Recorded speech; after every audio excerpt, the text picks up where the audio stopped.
아멘. 다 같이 일어나셔서 오늘의 말씀 사도행전 16장 11절에서 15절까지 교독하겠습니다. 마지막은 같이 하겠습니다. 우리가 드로아에서 배로 떠나 사르모라게로 직행하여 이튿날 네아폴리아로 가고 거기서 필리포에 이르니 이는 마케도니아 지방의 첫 성이요 드로아의 식민지라.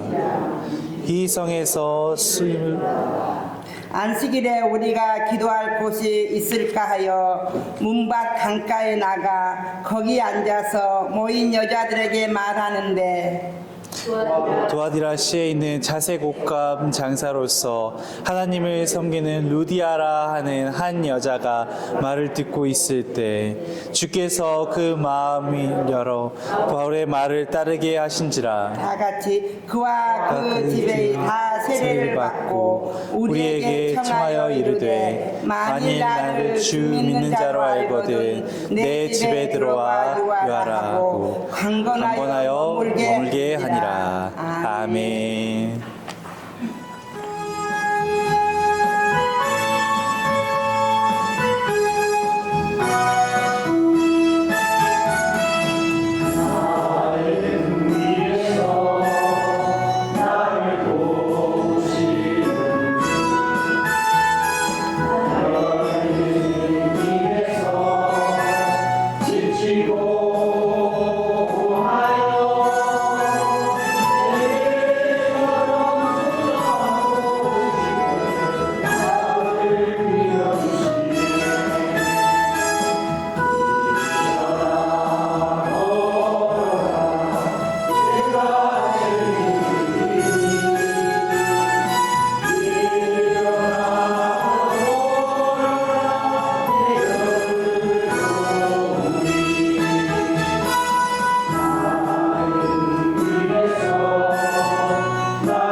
사진 좀 찍어서 나한테 보내줄 수 있어요?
재직 헌신 예배를 앞두고서 저는 사실 다른 강사님을 좀 이렇게 섭외하신 줄 알았는데 하지 않고 제게 이렇게 요청하셔서 부족하나마 재직 헌신 예배 설교를 좀 준비하게 됐습니다.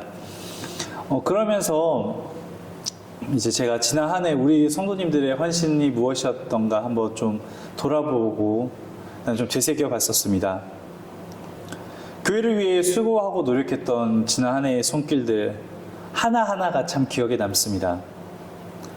담임 목회자로서는 이제 시작입니다만 그래도 나름 2006년부터 전도사 시절부터 시작해서 이 사역지에서의 기간으로 2009년부터 거진 20년이 다 돼가는 이제 사역입니다만 그럼에도 불구하고 정말 지난 한 해는 기억에 남는 한 해가 될 것 같습니다. 제가 여러 번 격려했지만 정말 아깝지 않은 격려인 것 같아요. 정말 너무 수고한 한 해였어요, 여러분 모두가. 한 분 한 분 정말 그 신앙의 결단이 보였었고 믿음의 성장이 보였었고 또한 그 가운데서 서로가 서로를 그렇게 바라보면서 서로에게 신앙의 도전이 되어서 성장해가는 모습들 제게도 참 큰 감동이었고 기억에 남는 한 해였습니다. 오늘 이렇게 저희가 기억에 남는 한 해가 이렇게 있듯이 이처럼 수많은 사역 가운데 이 기억에 남는 한 해, 그리고 또 기억에 남는 교회가 있습니다. 오늘 우리가 읽었던 이 빌립보서, 바울에게 빌립보 교회가 딱 그런 교회였습니다. 사도행전에 나오는 이 배경이 되는 이 빌립보 교회, 이 빌립보 교회가 딱 그런 교회였습니다. 그러니까 바울이 주님의 부름을 받고 약 13년에 걸쳐서 이 12km를 걸어 다니면서 매마다 평균으로 다녔을 때 그렇게 수많은 거리를 걸어 다니면서 정말 이 세계의 수많은 교회들을 개척했습니다. 그 많은 교회 중에 생각할수록 계속 좋고 또 마음 깊이 담아두고 어려울 때마다 생각하면 웃음이 나오는 교회가 있었으니, 그에게 기쁨이 되는 교회가 있었으니 그 교회가 바로 이 빌립보 교회였다는 것입니다. 그가 빌립보 교회를 얼마나 사랑하고 아꼈는지 이 로마 감옥에 있었던 빌립보서 1장 8절에 이렇게 고백을 합니다. 네, 내가 예수 그리스도의 심장으로 너희 무리를 얼마나 사모하는지 하나님이 내 증인이시라. 이렇게 빌립보 교회는 바울에게 생각할 때마다 좋은 교회였습니다. 그렇다면 빌립보 교회는 어떻게 이렇게 좋은 교회가 되었을까? 그 많은 교회 중에서 어떻게 바울에게 이렇게 좋은 교회라고 평가받는 그런 교회가 되었을까? 여러분, 이 좋은 교회를 가보면은 그 교회마다 특징이 있는데요. 어떤 교회는 뭐 여러 가지 자랑할 수 있는 게 있겠죠. 목사님의 말씀이 훌륭한 교회가 있겠고, 또 어떤 교회는 정말 이 교회 뭐 시설이 좋은 교회가 있겠고, 어떤 데는 막 음향 시설이 엄청난 교회가 있겠고, 뭐 다양하지 않겠습니까? 그런데 어김없이 좋은 교회들마다 나타나는 공통적인 특징이 있으니 이 좋은 성도가 있다는 것입니다. 이 좋은 교회 안에는 좋은 성도가 있다. 정말 만고불변의 법칙입니다. 어디 좋은 곳이라고 소문난 교회를 가보면은 예외 없이 좋은 성도들이 있습니다. 정말 다 열심히 섬기고 표정이 밝고 힘찹니다. 그렇다면 이 좋은 교회 안에 좋은 성도 있는 거 너무나 당연한데, 우리가 또 이렇게 물어볼 수 있을 것 같습니다. 그럼 그 성도들은 어떻게 해서 좋은 성도가 되었는가? 어떻게 그 교회는 그렇게 하나같이 좋은 성도들이 이렇게 뭉치게 되었는가? 그걸 살펴보면은 거기에도 이유가 있습니다. 대개는 정말 그 다른 성도들에게 롤 모델이 되고 역할 모델이 되고 그다음 모범이 되는 한 성도가 있어서 그분을 보면서 옆 사람이 나도 저 사람처럼 되고 싶어, 저분처럼 신앙생활하고 싶어 하면서 그분을 따라하고, 또 그분을 보면서 뒷사람이 따라하다가 아무리 성도가 많아져도 모두가 다들 그 사람같이 섬기게 되고 헌신하게 된답니다. 이 탁월한 일꾼들이 있다는 것입니다. 이 똑같은 시간인데 더 섬기고, 똑같이 어려운데 더 헌신하고, 무슨 일에서든지 가장 먼저 앞서서 헌신과 순종의 본을 보이고, 이 기도의 자리에 가장 길게 남아 기도하고, 가장 남들이 하기 싫은 굳은 일 가장 먼저 손들어 나서서 열심히 하는 그런 멋진 성도가 있고, 또 그 성도를 보고 배우다 보니 모두가 다 그런 좋은 성도들로 가득해진다는 것입니다.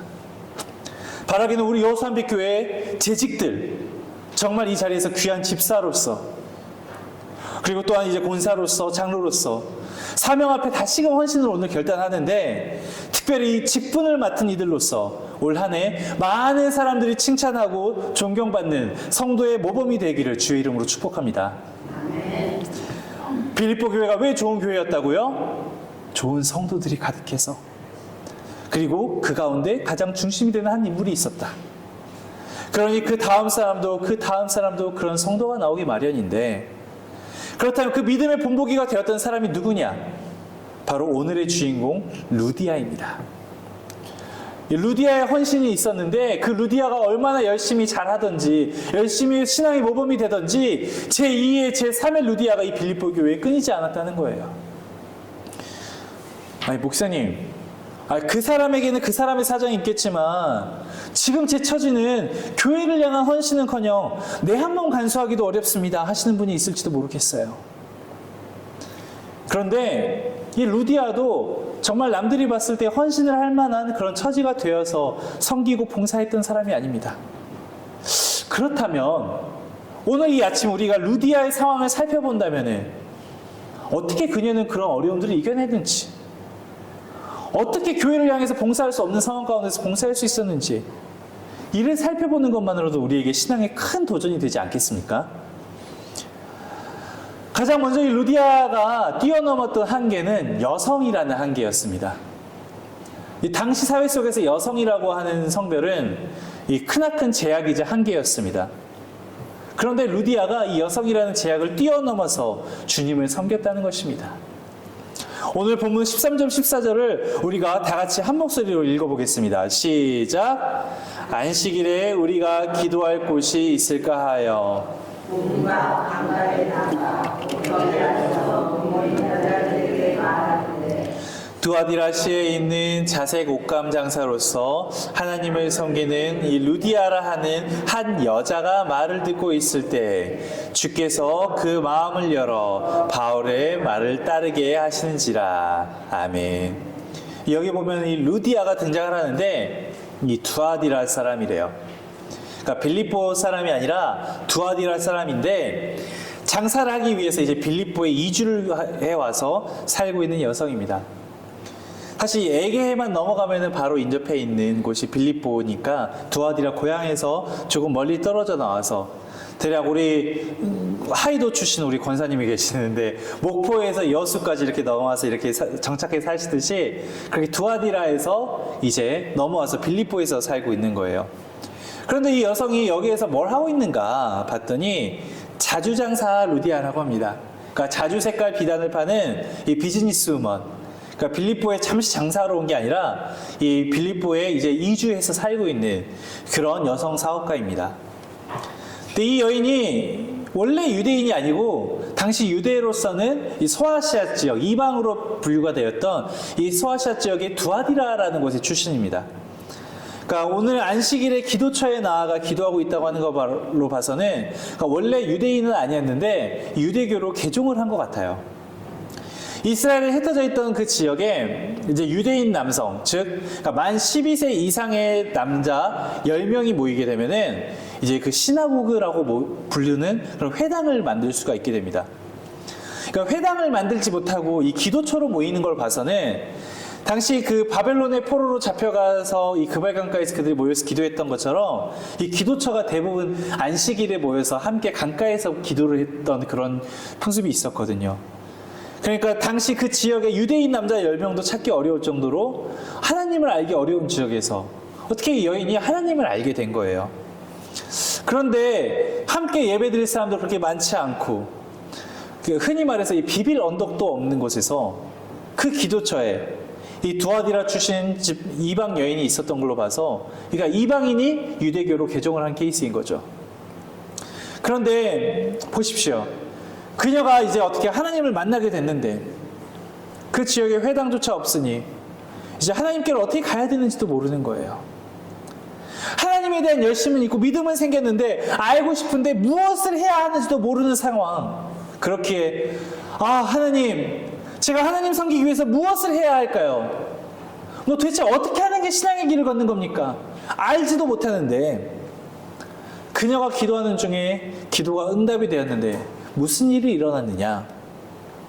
이 바울이 루디아에게 예수 그리스도에 대한 복음을 전해줌으로 말미암아 그녀가 예수님을 알게 되고 예수를 그리스도로 고백하게 되고 드디어 그리스도인이 된 것입니다. 그런데 13, 14절을 좀 다시 한번 봐볼까요? 우리 다음 장, 13절을 보면은 여기 루디아 여성이 루디아 한 명만 있었던 게 아닌 것 같아요. 13절에 제가 노란색으로 표시를 했습니다만 거기에 앉아서 모인 여자들, 그러니까 루디아 한 명만이 아니었다는 것이죠. 그런데 이 수많은 루디아와 같은 환경에 있는 여자로서 뭔가를 하기도 어렵고 나서기도 어렵고 그 가운데서 내가 정말 유대교를 믿는다고 공언할 수도 없을 만큼 유대인들이 10명도 안 되는 그런 지역에서 여자들이 모여 있는데 14절에 보니까 그 중에 루디아라는 한 여자가 그 말을 듣고 있을 때 주께서 그 마음을 여셨다는 겁니다. 나머지 여성들도 있었어요. 수많은 여성들이 있었고 같이 그 그발 강가에서 함께 말씀을 듣고 하나님에 대해서 아는 이들이었는데, 그 당시 다른 이들은 여성이라는 한계에서 벗어나지 못하고 한 발짝 뒤로 물러나 주저하고 있을 때, 그저 우리에게 뭐 남성 10명이 넘어가면 그때부터 시나고그를 만들 수 있겠지, 회당을 만들 수 있겠지 하면서 기다리고 있을 때, 루디아는 지금 여성임에도 불구하고 한 걸음 앞으로 나와 마음을 활짝 열고 예수님을 영접한 여성의 그 한계를 뛰어넘은 바로 이 사람이 오늘 우리가 주목하는 이 루디아라는 것입니다. 그리스도의 제자가 된 배경을 14절에 방금 기록하기로는 주께서 그 마음을 열어 바울의 말을 따르게 한다고 하였죠. 그녀가 그 마음을 열고 바울의 말을 따르게 되어 이제부터는 그녀의 삶이 변하게 되는데요. 그녀와 그 집이 다 세례를 받게 되고 아주 적극적으로 복음을 받아들이게 되고 예수님을 믿고, 루디아가 그 누구보다도 레디컬 크리스천, 급진적인 자가 된 것입니다. 단순히 내가 그냥 세례받아서 하고 끝나는 것이 아니라 자기 집 문을 활짝 열어서 자기 집을 교회로 사용하게 되고 적극적으로 바울의 사역을 함께 도와갑니다. 제가 아까 말씀드렸죠. 빌립보에 회당이 없다고.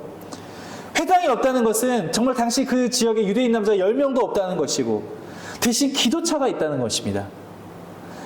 그러니까 회당은 남자가 필요해도 교회가 남자 10명이 필요해야만 열 수 있는 곳입니까? 아니잖아요. 그러니까 루디아가 그냥 단순히 다른 이들처럼 이 지역에도 유대인 남성 10명이 생길 때까지 기다리는 것이 아니라 지금 당장이라도 내 집을 열어서 교회로 내어놓는 적극적인 그 한계를 뛰어넘는 여성이었다는 것입니다. 루디아가 자신의 집을 내어놓아 교회로 내어놓음으로 말미암아 역사 속에서 가장 칭찬을 많이 받는 빌립보 교회가 탄생하게 됩니다. 다른 이들이 그저 그런 내게 있어서 예배드릴 수 있는 환경을 기다리고 내게 모든 환경들이, 여건들이 충족되기만을 기다리고 있을 때, 여성으로서 회당에서 아무것도 할 수 없을 때 루디아는 생각을 바꿔서 내가 비록 여성이지만 할 수 없는 걸 생각하는 것이 아니라 내가 비록 여성이지만 할 수 있는 걸 찾아서 그 일부터 시작하더라는 것입니다. 게다가 이 루디아 보세요. 지금 직업이 뭐라고 했죠? 뭘 파는 사람이요? 자색 옷감을 파는 이라고 했습니다. 그러니까 요즘으로 말하면은 굉장히 귀한 비싼 옷감을 파는 여성이에요. 왜냐면은 우리가 이 자주 옷감이라고 있는데 이 자주값 염료는 아무 데서만 나는 게 아닙니다. 여기 그녀가 이 두아디라 지방 출신이라고 있잖아요. 이게 재밌는 게 이 두아디라 지방이 이 최고급 자주색 염료를 만들어내는 곳으로 유명한 곳입니다. 그래서 아마 이 두아디라 지방에서 온 이 루디아가 그런 일을 했던 것 같아요. 그런데 이 두아디라 지방에서는 자주색 염료를 나는 물건들을 만들어내고 직물을 짠다고 해서 그걸 소비할 수가 없습니다. 왜 그러냐면은 이 자주색 옷감을 아무나 입을 수 있는 게 아니라 자주색은 당시 이 귀한 사람들, 또한 귀족들을 상징하기에 당시 정말 높은 신분의 사람들만 이 색깔의 염료를 이제 입을 수가 있었던 것이에요. 그런데 이 두아디라 지방에서 지도를 보면은 두아디라 지방에서 제가 어제 화살표로 딱 이렇게 그렸어요. 이 화살표 저기 도착하는 곳이 빌립보라는 지방이거든요. 이 하얀색이 에게해라는 바다인데 이 바다 에게해만 살짝 지나면은 저 빌립보라는 곳이 있는데 저 빌립보가 어떤 지방이냐면은 로마에서 전 세계를 막 이렇게 지배하면서 로마가 전쟁을 많이 했잖아요. 근데 로마의 장군들 그리고 귀족들이 임무를 마치고 나면 그들에게도 좀 쉬어야 될 시간이 필요하지 않겠습니까? 그래서 그들이 쉴 수 있게 만들어 놓은 이 휴양도시가 바로 빌립보입니다. 그러다 보니까 이 빌립보에는 로마의 장교, 장군, 귀족들이 와서 많이 살고 있었습니다. 자색 옷은 존귀함을 상징하는 색이기에 로마 황제의 색깔이고 귀족의 색깔입니다. 왜냐하면 자신이 자색 옷을 입는다는 것만으로도 내 신분을 드러낼 수 있기 때문입니다. 그런데 이 루디아가 두아디라 출신이라고 하니 얼마나 이제 그 원산지에서 따온 이 자주색 옷감을 가장 잘 만드는 곳에서 온 그녀가 이 빌립보에서 자주색 옷감을 파는 겁니다. 그렇게 해서 그녀가 어마어마하게 이제 열심히 이제 그 자주색 옷감을 파는 비즈니스를 꾸리고 있었는데, 그런데 문제가 생깁니다. 어느 날부터 이 루디아가 이 예수라는 사람을 믿기 시작한 겁니다. 아니, 지금 로마에서는 예수 따르는 사람들을 핍박하고 있는데 예수를 믿는다는 거예요. 그렇다면 당장 지금 그녀의 소비층이 누구예요? 소비자들이 누구예요? 로마의 귀족들이잖아요. 그러면 그녀의 비즈니스가 흔들릴까요? 안 흔들릴까요? 자칫하면 흔들릴 수 있는 그런 위기입니다. 게다가 그냥 믿기만 한 것도 아니고 자기의 번 돈으로 산 집을 교회로 내놓고 그 당시 빌립보에 갑자기 등장한 이 바울과 실라라고 하는 이 요주 인물들과 깊이 사귀기까지 합니다. 당시 사인길드에서 쫓겨날지도 모르는 겁니다. 루디아가 이들과 한통속이라는 걸 알게 되면은 평생 사업이 와르르 무너질 수도 있는데 이만하면 이들과 거리두기 해야 되는 거 아니겠습니까? 그런데 멈추기는커녕 보세요. 그들이 감옥에 가게 되자 정말 예전에 사도행전 12장에서 베드로가 처음 옥에 갇혔을 때 온 교회 사람들이 우리가 아까 우리 어려움에 처한 성도님을 위해서 함께 마음 모아 기도했던 것처럼 온 성도들이 마리아의 다락방에 모여서 간절히 기도했을 때 옥문이 열렸던 것처럼 루디아도 자기의 집을 열어서 사람들을 불러 모아 함께 기도했으니 바울과 실라가 감옥문이 열리고 제일 먼저 갈 곳이 40절에는 이렇게 그가 감옥문이 열리자 루디아의 집에 들어가서 형제들을 만나보고 위로하고 갔다고까지 표시가 됩니다. 그러니까 단순히 예수님을 영접하게 된 감동으로 묻어두는 것이 아니라 계속 그 마음을 따라 섬기고 기쁨으로 교회에 오고 그 감동으로 헌신하였던 그 사랑. 오늘 본문의 처음부터 지금까지 이 사람이 루디아라는 것입니다. 예수를 믿으면 망할지도 모르는 이 사업을 모든 걸 내어놓아 오히려 더 주를 섬긴, 자신에게 주어진 환경만 넘어가는 것이 아니라 내게 주어진 이 사업마저도 초월하였던 사람이었고 첫 열심에 그치는 것이 아니라 한결같이 섬기는 루디아. 그런데 여러분, 저는 이 루디아의 헌신 중 가장 감동이 되는 게 어떤 건 줄 아세요? 자, 문제입니다. 여러분, 루디아의 이름이 무엇입니까?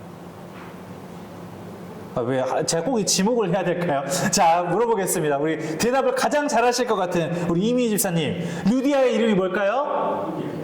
네, 루디아.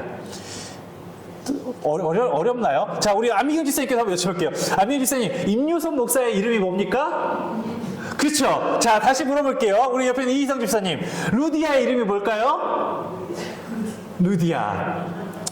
그런데 여러분, 사실 루디아는 이름이 루디아가 아니라 그 여인이 태어난 지방의 이름이 루디아입니다. 그러니까 소아시아 서쪽에 이 리디아라는 지역의 여인들을 가리켜서, 그러니까 우리 코리아에서 태어나면 코리안인 것처럼 이 리디아의 지역에서 태어난 사람들이 루디아라고 부릅니다. 그러니까 쉽게 따지자면은 이 두아디라가 화장동이라면은 이 루디아라는 지역이 리디아라는 지역이 여수, 그러니까 이런 개념이에요.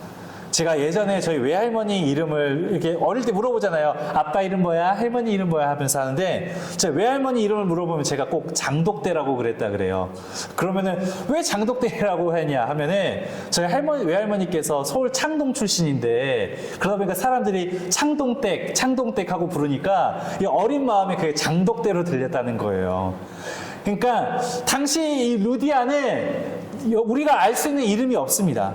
자신의 이름이 알려지지 않아서 살아있는 내내 자기의 이름 본명 한번 불려지지 않아도, 아니 내 이름 나와서 뭐해? 주님 이름 드러나면 되지. 주님 이름 더 세상에 알면 되지. 내 이름 그가 알아서 뭐해? 자기 이름보다 예수의 이름이 온 천하에 알려지는 것을 더 큰 영광으로 알았던 사람이 바로 이 루디아라는 것입니다. 그녀가 그 칭찬받는 빌립보의 요즘 말로 하면 창립 멤버지만 그녀의 이름을 아는 자가 한 명이 없습니다. 이 성경이 밝혀주지 않기 때문에 우리는 천국 가서야 그때서야 이제 그녀의 이름을 알 수가 있겠죠. 모두가 교회 안에서 내 이름 더 뽐내려고 할 때, 내 헌신 좀 더 기억해줬으면 할 때 루디아는 무명의 자리를 선택했습니다. 제가 예전에 그 한인교회에서 사역할 때 들었던 이야기인데, 우리 김동호 목사님 여러분 잘 아시죠? 그 김동호 목사님이 처음에 이제 미국에서 열린 집회에 초대받아 이 강사로 갔는데, 이 공항에서 픽업 나왔던 한 집사님이 그 집사님이 다니던 교회 담임 목사님을 흉본다면서 그런 이야기를 하셨다는 겁니다.